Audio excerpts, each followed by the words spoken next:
Today's transmission is Reincarnation, a deeper explanation.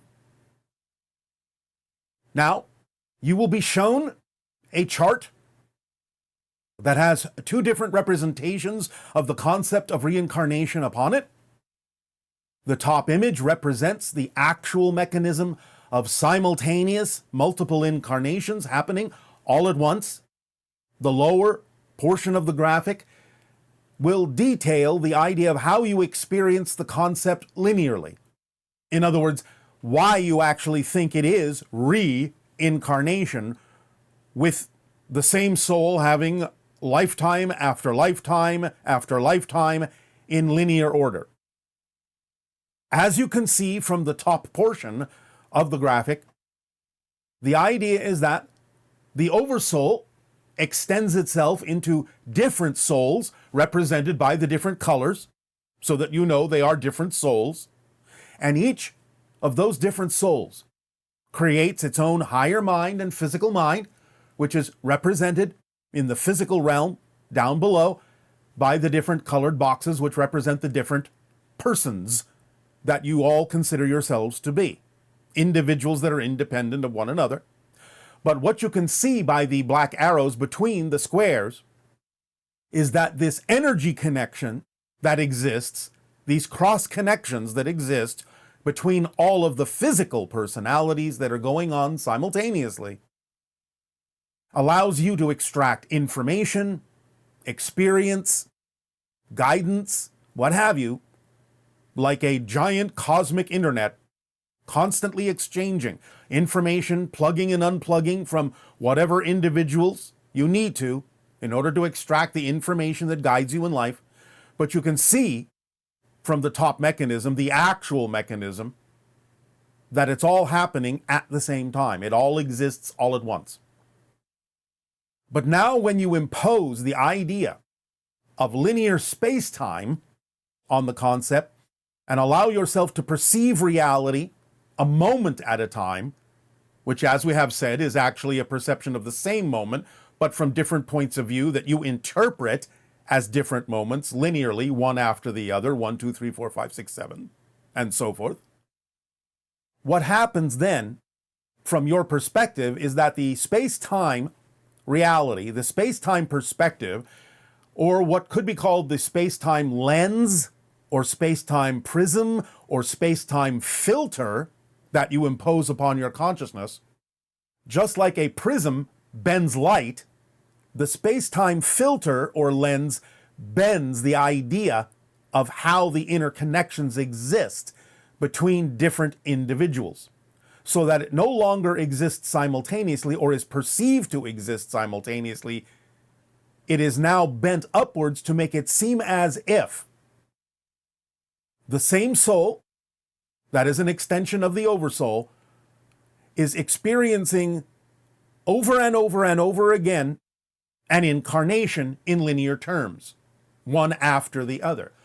You can now see that the black arrow in the chart below is bent upwards to go back into the soul level, so that it appears as if the same soul is having different physical incarnations, one after the other. But the mechanical truth is the graphic up above, without the idea of the bending of the space-time reality. So you can see that just because the space-time lens makes it appear as if the same soul is having incarnation after incarnation, the truth is these are different souls, different extensions of the Oversoul, each of which is having its own physical experience that's connected to every other physical experience through those horizontal little black energy arrows.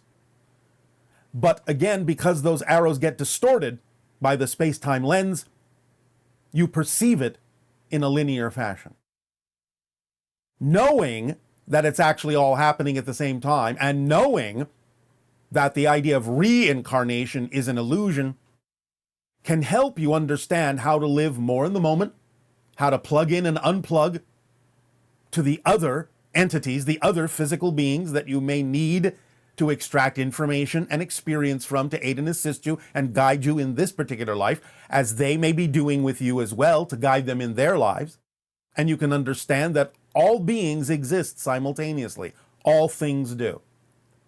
So if you can allow yourself to begin to see the illusion, the distortion, in a sense, that is created by the physical space-time lens, then you can begin to operate in a more immediate, more present way, living in the moment, knowing that you can make whatever connections you need to make, knowing that you are making whatever connections you need to make, plugging and unplugging in a dynamic way.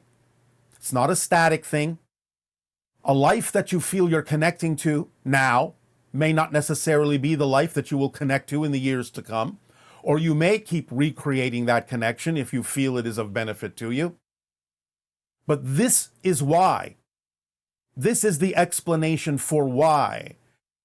You have heard many people say, "Oh, I used to be Cleopatra. I used to be Julius Caesar in one of my incarnations."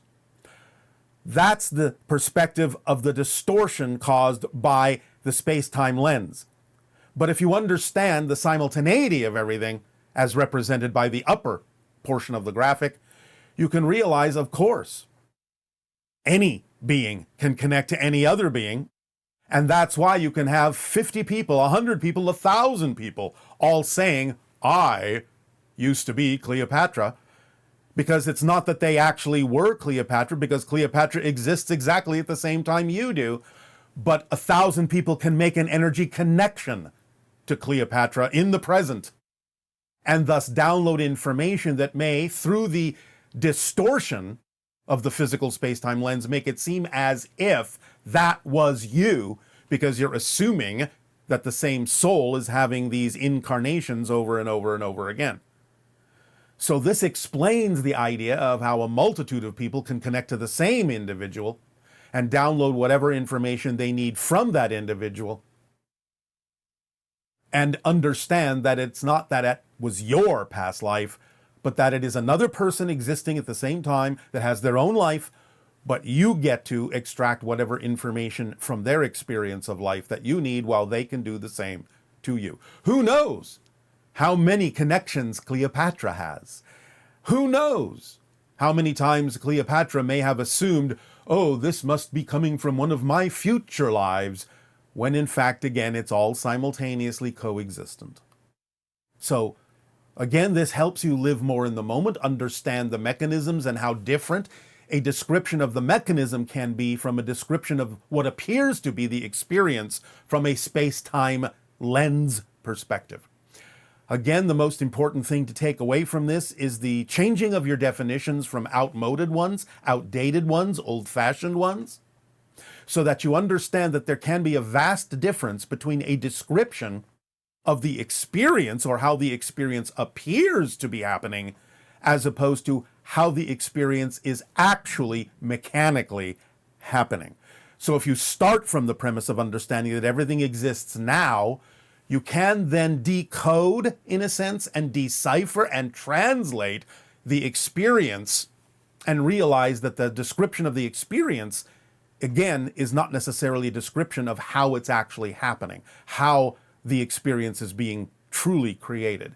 And you can start to deconstruct these ideas of old-fashioned definitions of experience and begin to truly understand the modern understanding, the modern definition for your 21st century of the actual mechanisms behind everything you experience in physical terms.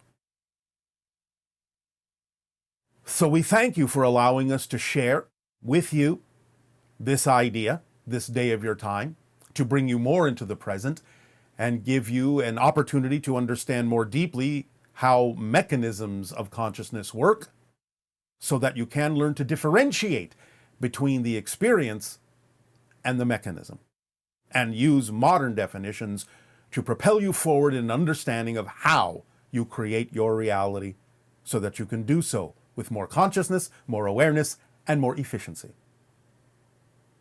And this will make all the difference in how you experience your reality. So, in return for allowing us to share this information with you, I ask now, in what way may we be of assistance to you? You may begin your questions and dialogue if you wish. Hello, good day, Bashar. And good day to you. How are you? Perfect, and you? I'm very excited to be here. Thank you. As are we, thank you. So, Bashar, in terms of reincarnation and what you just expressed, this means that the old definitions of Buddhism or the cycle of life, that was actually old definitions at that moment that are not relevant for us at this time? They are only relevant as a description of how the experience appears to you, but they are not relevant as a description of the actual underlying mechanism. That is correct. Okay. And when we talk about lives, the lives of our oversoul, yes, we talk about the physical lives and the non-physical lives. Yes. In all the densities? Well, it depends on what density you're coming from. Because again, there can be oversouls, there can be oversouls of oversouls, and on and on and on, all the way up to all that is. Okay, so if I ask, for example, in my oversoul, how many lives from the third density to seventh density, physical and non-physical, an oversoul or my oversoul might have, is that a number? Well, no, because as I already said, it's always dynamically changing because you're constantly plugging in and unplugging from the different things you may need at any given moment. So I could say right now it's 38. In the next 5 minutes, I could say it's 38,000. It just depends on what you need at any given moment. But those are the ones that I'm connecting because they're relevant. But we could say that I do have all of them, even though I'm not connecting to them right now. I'm part of that oversoul.